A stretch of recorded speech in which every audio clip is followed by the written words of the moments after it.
from the 24DX management class with the NPM number 2441108K.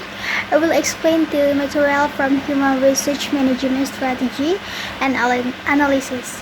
Okay, let's discuss the material together.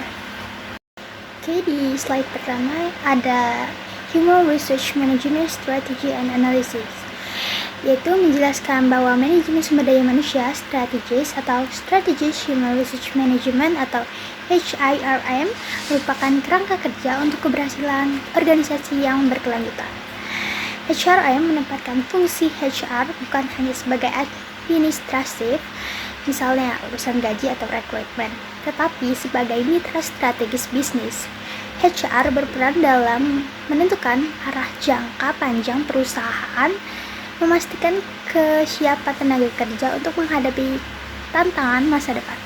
Contohnya di perusahaan teknologi seperti Gojek, HR tidak hanya mengelola karyawan tetapi juga mengembangkan strategi untuk membangun talenta digital yang mampu berinovasi di bidang AI dan data science.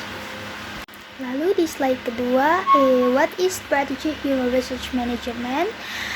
HRM merupakan memastikan organisasi memiliki orang yang tepat dengan keterampilan yang tepat di waktu yang tepat serta siap menghadapi perubahan. Sama seperti materi yang sudah saya bahas sebelumnya, HRM itu fokus pada perencanaan jangka panjang, bukan hanya kebutuhan langsung atau kesiapan organisasi agar mampu beradaptasi terhadap perubahan bisnis dan pasar. Ketertarikan langsung antara strategi HR dengan tujuan bisnis, contohnya kayak PT Telkom Indonesia memproyeksikan kebutuhan tenaga ahli digital 5 tahun ke depan dan merancang program Digital Talent Incubator untuk menutup kesenjangan keterampilan. Lalu di slide ketiga itu the 5 key stage of strategy HR planning, yaitu menjelaskan 5 tahapan utama dalam perencanaan HR strategis. Yaitu yang pertama ada current capacity analysis, lalu yang kedua ada demand forecasting, dan yang ketiga gap analysis.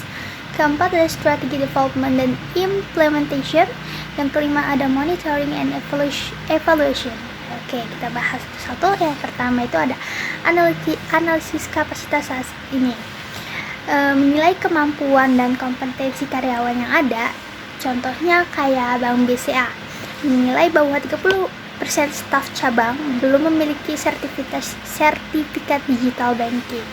Lalu yang kedua ada peramalan permintaan.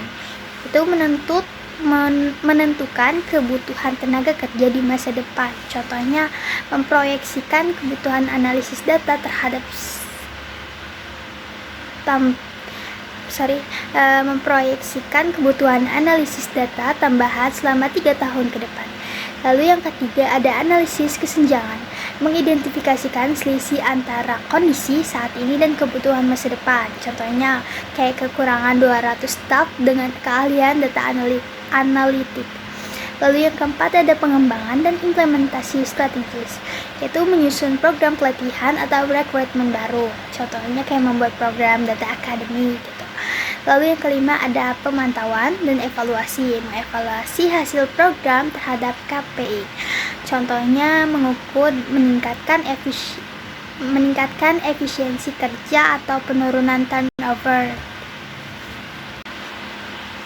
Lalu di slide keempat ada influential model in strategy HR management, yaitu ada 3 model berpengaruh, yaitu Harvard model, Warwick model, dan 5P model atau purpose, principle, process, people, and performance. Yaitu kita bahas satu-satu.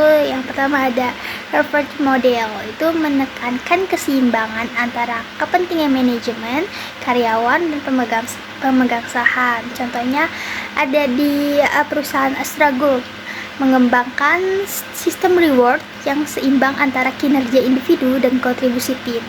Lalu yang kedua ada Warwick model, itu fokus pada analisis konteks internal dan eksternal. Contohnya kayak Tokopedia menyesuaikan kebijakan HR sesuai kondisi pasar, startup, dan tren teknologi.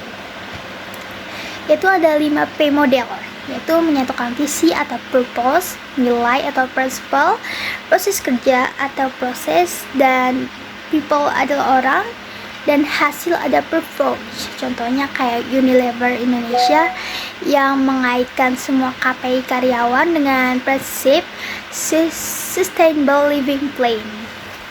Lalu di slide yang kelima ada why strategy HR is essential for business success. Isi utamanya itu ada 4 alasan pentingnya HR strategis, yaitu ada penyelarasan strategi atau strategi alignment. Lalu yang kedua ada optimalisasi sumber daya atau research optimization. Yang ketiga ada persiapan masa depan atau future proofing workforce.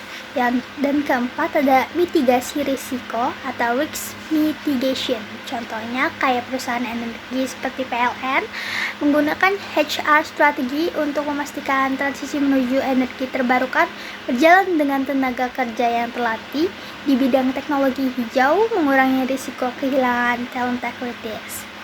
Di slide ke-6 itu key component of an effective HR strategy, yaitu contoh dan penerapannya itu ada clear mission atau vision, visi HR selaras dengan visi perusahaan. Contohnya kayak menjadi mitra strategi bisnis berbasis talent unggul. Lalu yang kedua ada competitive reward system atau sistem kompensasi menarik dan adil. Contohnya kayak gaji kompetitif plus bonus kinerja tahunan. Lalu yang ketiga ada supportive culture, yaitu budaya kerja kolaborasi dan inovatif.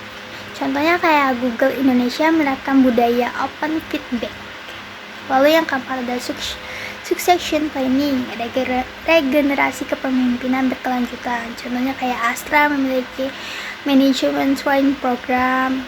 Lalu yang kelima ada target talent management, fokus untuk mengembangkan individu berpotensi tinggi. Contohnya kayak Telkom membuat program future leader development. Oke, di slide ke-8 itu ada the crucial role of technology in strategy HR, yaitu teknologi AI, ERP, dan data analistik menjadi fondasi pengambilan keputusan HR berbasis data. Contohnya kayak AI digunakan untuk memprediksi turnover karyawan. Kalau untuk yang ERP dan HRIS atau Human Research Information System seperti SIP, Success Factor membantu memonitori KPI karyawan. Kayak contohnya Pertamina yang menggunakan dashboard HR analistik untuk memantau performa dan absensi seluruh karyawan di berbagai unit. Lalu di slide ke-9 tuh ada challenge and solution in HRM implementation, yaitu tantangan utamanya yaitu pertama cultural resistance, lalu yang kedua ada measurement difficult, lalu yang ketiga ada lack of skill.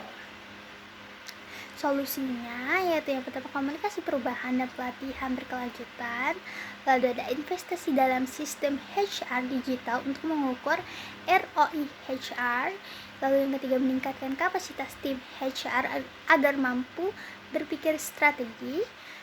Contohnya kayak ketika Bank Mandiri itu memperkenalkan sistem HR digital baru mereka, kayak beberapa pegawai itu menolak karena tidak terbiasa. Solusinya diadakan change management training dan coaching session. Lalu di slide ke-6 itu ada case study atau ini ya, ada studi kasus dari McDonald's H Strategy, yaitu McDonald's menerapkan hybrid HR strategi yang menggabungkan standarisasi global dengan adaptasi lokal.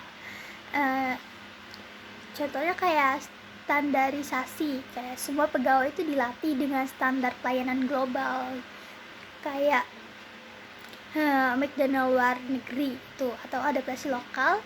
HR menyesuaikan menu, jadwal dan pelatihan sesuai budaya setempat. Contohnya yang di Indonesia itu kayak McDonald itu mengadakan pelatihan dengan nilai cepat, ramah, dan bersih, tapi juga menyesuaikan menu dengan preferensi lokal seperti kayak nasi uduk atau sambal gitu. Lanjut di slide 10 itu ada building the organization future through strategy HR. Jadi intinya kayak isi utamanya itu ada sustainability readiness atau kesiapan menghadapi perubahan. Lalu yang kedua ada long term growth, investasi SDM untuk pertumbuhan jangka panjang. Pesan utamanya yaitu strategi HR adalah kunci keberhasilan bisnis. HR tuh harus menjadi mitra strategis, bukan sekedar departemen administratif.